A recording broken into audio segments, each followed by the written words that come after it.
Астанада улуу ата мекендик согуштагы жеңиштин 80 жылдыгына арналган аскердик парадка даярдык көрүлүп жатат. Буга айынын 3 жана 5 күндөрү толук курамда акыркы машыгуулар пландаштырылган. Эскерте кетсек, парад буга айынын 7 күнү мекенди коргоочулардын күнүнө карата Казак эли монументинин жанындагы көз карандысыздык аянтчасында өтөт. Бул маанилүү иш-чарада 4000ден ашык аскер тизилип, 200дөн ашык курал-жарак жана аскердик техника өтөт. Ошондой эле парадка 66 аскер аба учактары тартылат.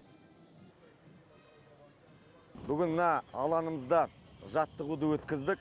Бүгүн ушул аянтчада машыгуу өткөрдүк. Машыгууга коргоо министри катышты. Жалпысынан бүгүнкү күнгө карата биздин аскерлер 80% жүрүшкө даяр. Бүгүнкү парадка жөө аскерлерде атайын техникалар да тартылды. Бардыгы жакшы өттү. Жаяу аскерде және де техникада шұғылдандырылды.